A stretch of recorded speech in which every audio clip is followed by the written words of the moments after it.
Chile. Y para ver eso yo les quiero comentar en términos muy generales más o menos qué es lo que nosotros estuvimos viendo en el documento de las mesas hurtadianas para migrantes que se generó acá después de un trabajo que hicimos el primer semestre, donde participaron académicos de la Universidad Alberto Hurtado, participaron también personas de la clínica jurídica y de la clínica de atención psicológica, participaron personas del CREAS y estuvimos también como Ciudadano Global, que es, digamos, la fundación de los jesuitas que trabaja con este tema. Bueno, las mesas hurtadianas, yo no sé si ustedes las conocen, pero se trata de un espacio de reflexión que busca reflexionar y proponer sobre temas que a veces están más bien dejados de lado en la agenda pública. Este año los temas que trabajamos fue pobreza multidimensional, migrantes y mapuches. Yo estaba en el caso de la mesa con migrantes. Entonces les quiero contar más o menos en términos generales qué ha sido este documento, cuál es el diagnóstico que nosotros hicimos, cuáles son las propuestas y desde dónde también estamos mirando, porque nos interesa por un lado, a través de este seminario, poder enriquecer ese documento con la mirada de las organizaciones de migrantes y también de los gobiernos locales, el trabajo que ellos han tenido, que fue una de las presencias que echamos de menos, yo creo, en esa mesa, y que por temas de tiempo, de configuración, fue muy difícil incluirla. Y también queremos ponerlo a disposición de ustedes, como un documento que lo puedan usar, que constituye quizás no tan exhaustivo, pero sí una sistematización de más o menos cuáles son los desafíos y cuáles son las propuestas para migración en Chile. Y la idea es que sea un documento en construcción, entonces también si ustedes quieren hacer aportes, es justamente la idea de esta jornada. Quizás antes de partir presentándolo, quiero sí señalar que digamos como uno de los fundamentos del documento es la matriz de diagnóstico que elaboró la REDMI, el informe Sombra que elaboró en 2011. Eso porque si hay alguien de la REDMI se va a dar cuenta que hay muchos temas comunes, entonces quiero también reconocerlo como que el documento es la continuidad de un trabajo que ya había comenzado. Bueno, partir por una cita del padre Hurtado que bueno, quería mostrárselas porque da cuenta también desde dónde elaboramos no solo el documento migrante, sino los 3 documentos hechos. Bueno, la pueden ver, pero la voy a leer igualmente. Dice, con claridad meridiana aparece que si queremos una acción benéfica, hay que atacar en primer lugar la reforma misma de la estructura social para hacerla moral. No podemos aceptar una sociedad en que todo esfuerzo de generosidad, de abnegación, tenga que dirigirse a socorrer a seres miserables, dándole a la sociedad una estructura adaptada al hombre, a sus dimensiones reales, las miserias serán menos frecuentes. Porque nosotros no hemos pensado a tiempo estas reformas, otros han pensado antes que nosotros y en sus planes se sacrifican valores fundamentales. Quería mostrarles esta cita para poner énfasis en que en realidad el trabajo que se hizo en las mesas hurtadianas no es un trabajo que va enfocado a lo asistencial, sino que justamente reconociendo que, como está planteado el orden social, es un orden que es contingente y que ha sido planificado sacrificando ciertos valores, queremos hacer una propuesta que apunte también a una reforma más bien de estructura y que eso sí se desgrane en algunas propuestas más concretas, pero implica un cambio de visión. Esa muy en línea también de lo que señalaba Francisca. Eso, entonces partir con esta idea. Gracias. ¿Cuál es el cambio de visión o cuál es el horizonte de donde nos paramos a pensar en la mesa y que implica cambiar cierta visión que existe actualmente? Es que nosotros reflexionamos desde un horizonte de integración. ¿Y qué entendemos por la integración? Que en realidad es una palabra bien manoseada y que se usa de muchas formas distintas. Nosotros entendemos que la cohesión social del país se ha elaborado principalmente en oposición a lo que se ha como estipulado o figurado como extranjero.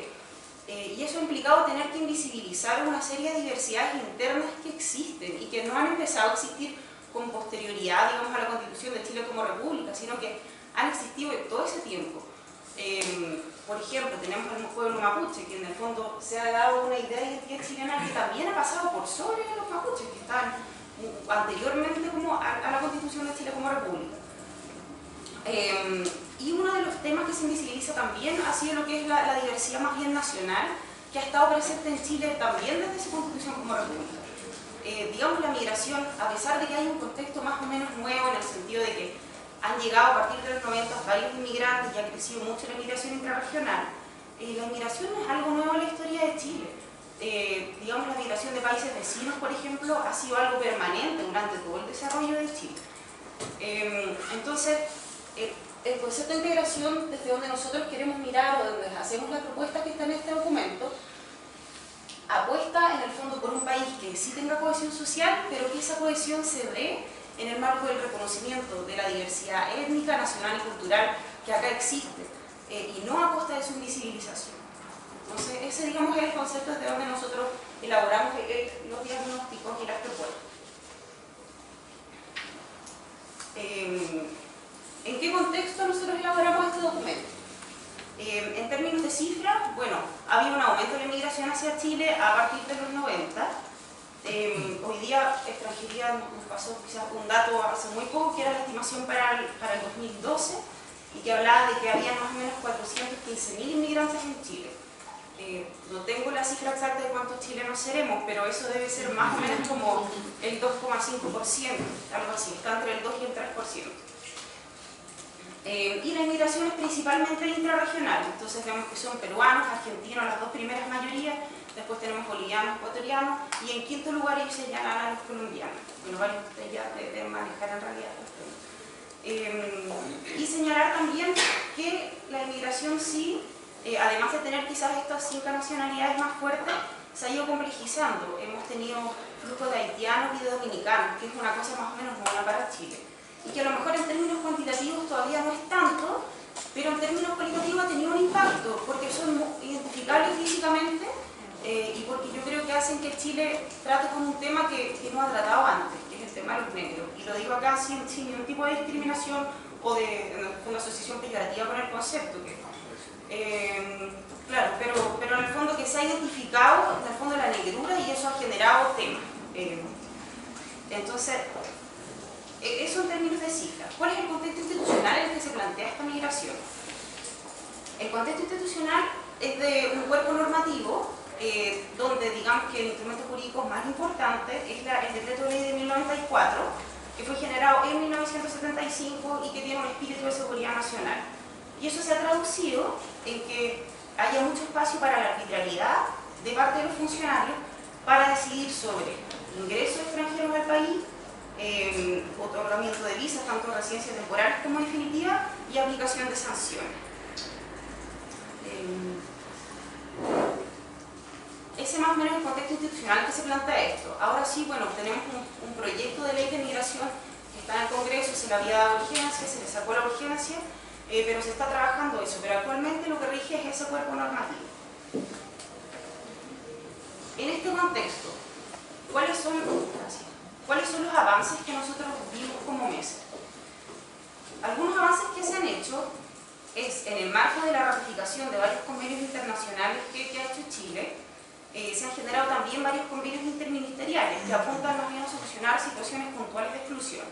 Entonces ahí tenemos cosas como el Convenio Especial de Protección de la Maternidad, la Acción Especial de Acceso a la Educación, etc. Y eso de todas formas ha sido un avance.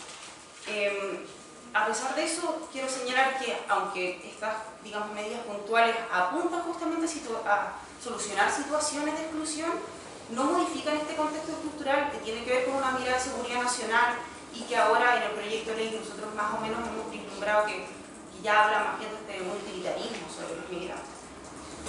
Pero hay que señalarlo como avance. En esa misma línea también señalar algunas acciones locales que han apuntado a poder difundir esos convenios para que efectivamente se apliquen. Por ejemplo, quiero señalar el cuadernillo de apoyo a la atención de salud al migrante que generó a principios de este año el Servicio de Salud Metropolitano. No sé si ustedes lo conocen, pero en el fondo trata justamente de hacer más fácil la labor de los funcionarios y de ir socializando lo que son los convenios de atención a migrantes. Y estas cosas, digamos, son ejemplos de cómo cierta buena voluntad, ciertos cambios de visión respecto a los migrantes se van institucionalizando en el ejercicio de los gobiernos locales. Entonces quiero señalar avances en esa línea. También es importante nombrar, bueno, que en 2010 se adoptó una ley de refugio que garantizaba una serie de derechos que anteriormente no estaban garantizados. En 2011 se promulga una ley que tipifica los delitos de trata y tráfico que anteriormente no estaban tipificados y que ha permitido sentar las bases para avanzar en prevención, persecución, sanciones y protección de las víctimas. Eso en términos generales en relación a los avances. Me voy a detener un poco más en los desafíos, que fue lo que más trabajamos en la mesa.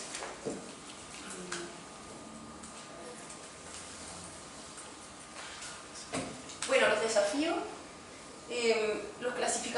7 dimensiones que nos ayudaron a pensar digamos, los desafíos de manera más ordenada. En términos de normativa, vemos que uno de los principales problemas es la discrecionalidad que tiene la legislación actual y que al no estar amparada en criterios claros deriva en arbitrariedades. Entonces, eso le da mucho poder a los funcionarios de frontera para decir sobre el ingreso, expulsión, etcétera, respecto de los migrantes. El otro desafío, quizás una crítica como ha sido el proceso hasta ahora, es la poca participación que ha tenido la sociedad civil, y aquí estoy hablando de chilenos inmigrantes, en el diseño y la ejecución de las políticas públicas relativas a la migración. Y eso hace que en realidad uno ya parta de una a priori de donde es muy difícil que las políticas que se generen puedan ser eficaces y legítimas por parte de la población que finalmente es a la que van a llegar, que son los migrantes y son los chilenos que viven donde hay lugares donde hay muchos migrantes. Entonces, si no se hace un trabajo previo, por ejemplo, de sensibilizar a esa población chilena, hay cosas que no les van a hacer sentido. Vemos, por ejemplo, el caso de Antofagasta, o sea, la marcha antimigrante. Si no se hace un trabajo con esos vecinos, ya no tiene mucho sentido a veces proponer ciertas políticas, sino que hay que incorporar esas opiniones y que hay que trabajar. Por último, en términos de normativa, y estoy señalando los puntos, digamos, más generales para poder hacer cada 20 minutos la presentación, es el tema de que en el aspecto sancionatorio no existen vías efectivas para que los migrantes ejerzan dentro del marco del debido proceso su derecho a oponerse a las sanciones administrativas que les afectan. Y esto es muy grave porque en última instancia termina violando el principio de igualdad de la ley que deberían tener los inmigrantes, porque ellos no tienen, digamos, las mismas capacidades o la ley no les da las mismas competencias para que puedan oponerse a las sanciones administrativas que les afectan a ellos. En términos de infancia y familia, ¿cuáles vemos nosotros que son los principales desafíos? Bueno, en primer lugar, el hecho de que hayan hijos de inmigrantes que nacen en Chile, que porque los migrantes están en situación irregular, ellos no accedan a la nacionalidad chilena.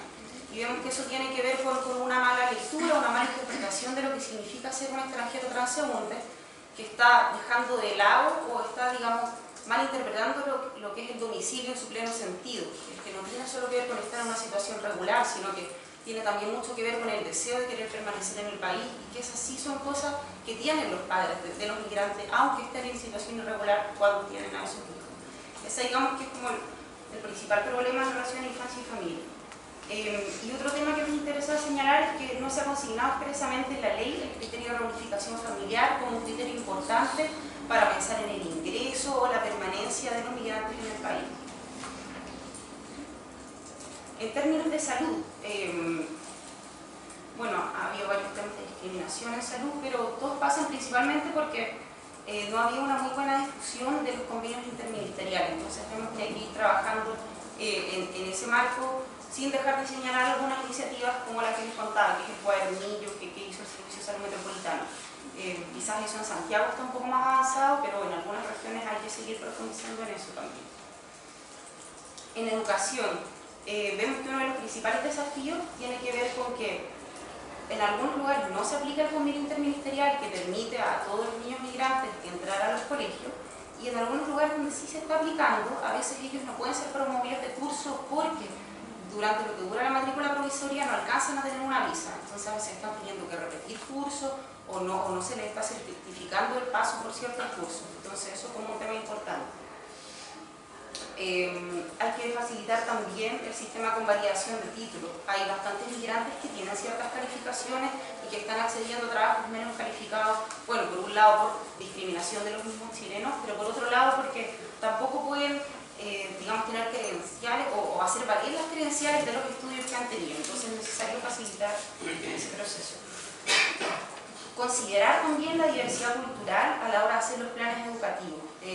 Y esto no solo para tener una formación más integral de parte tanto de migrantes como chilenos, sino también para ir aminorando las situaciones de discriminación que hay en los colegios, tanto de parte de los compañeros como de los profesores. En relación a vivienda, bueno, falta una normativa en relación al arriendo, porque lo que está pasando, sobre todo en Santiago, es que la mayor parte de los migrantes arrienda en situaciones, digamos, sin contrato, y eso genera arriendos precarios, sin ninguna garantía, casos de desalojo cuando hay incendios, etc. Entonces hay que modificar el tema de la ley de arriendo para ver cómo poder afrontar esa realidad que tiene que ver con muchas personas viviendo en un sistema. etc. En el norte quería señalar también la situación de hay varios campamentos en el norte y que está siendo muy difícil también la salida de los migrantes de esos campamentos por la modificación que hubo, digamos que en los requisitos de postulación para el subsidio de vivienda definitiva de parte del Estado, que exige a los migrantes tener 5 años mínimos de permanencia definitiva, y eso puede significar mucho más de 5 años en el país. Entonces, muchos de ellos no están pudiendo salir de los campamentos porque no tienen los requisitos necesarios para poder postular esos beneficios. En términos de trabajo, algo que se ha repetido muchísimo, pero es el tema de la visa sujeta a contrato, que hay que modificarlo porque genera una competencia desigual entre migrantes y chilenos, tanto por los requisitos que le impone al empleador, como porque también amarra al migrante finalmente a un empleador, pues la regularidad de su presencia en Chile está, digamos, como ligada a estar trabajando ahí. Y por último, señalar algunos temas de discriminación y racismo que los habían señalado antes acá, y que tienen que ver con que no todos los extranjeros son iguales. De hecho, en el lenguaje común se hace la diferencia entre inmigrante y extranjero. Y efectivamente hay ciertas nacionalidades que son mucho más discriminadas. Y estamos pensando en los peruanos y los colombianos, repito, el tema de la marcha de Antofagasta. Entonces hay un tema de racismo que cruza quizás todas las otras cosas que he señalado. Muchas de esas cosas pasan porque se parte de un marco de discriminación donde también se aprovechan ciertos vacíos legales para poder discriminar. Y en esa discriminación señalar también la poca visibilización que han tenido los migrantes o la especificidad de la condición de los migrantes en ciertos instrumentos que permiten acceder a beneficios sociales, como es la ficha de protección social.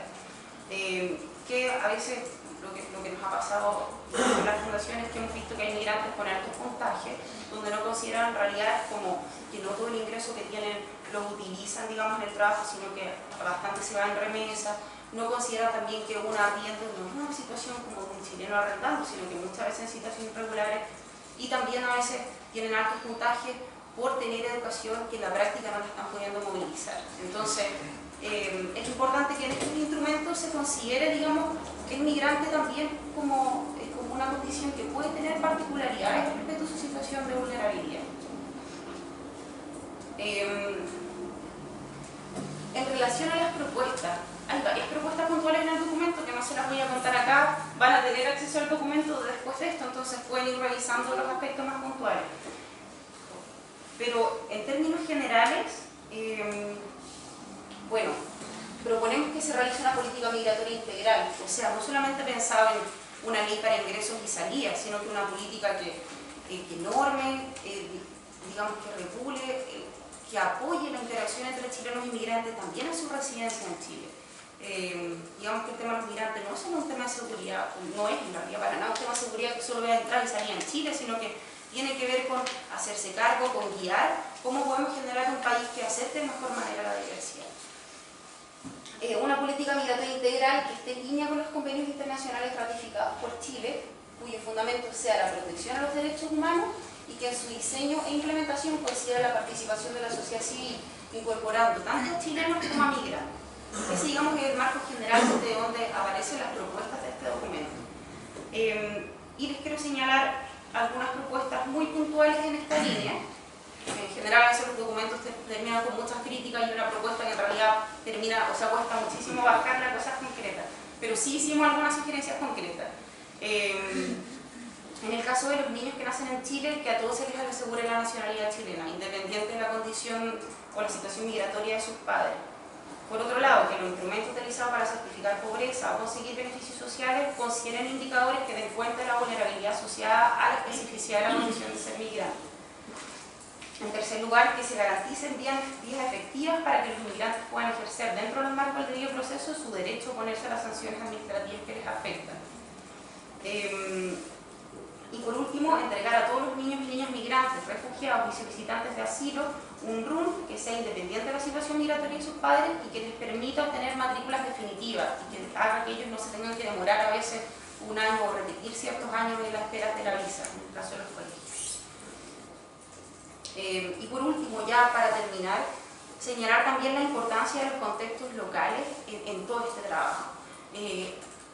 Partimos con un contexto más o menos de una legislación que es un poco restrictiva y que no da muchas pistas para poder ejercer acciones positivas respecto al tema, pero los contextos locales han empezado a hacerse programas, oficinas, que justamente tratan de hacerse cargo del tema en el marco de un contexto que no ayuda mucho. Y ahí quiero señalar la importancia, gracias, de articular en esas acciones al gobierno local, a la sociedad civil, y dentro de la sociedad civil, lo visibilicé porque es un actor que no siempre aparece tan presente, a la academia.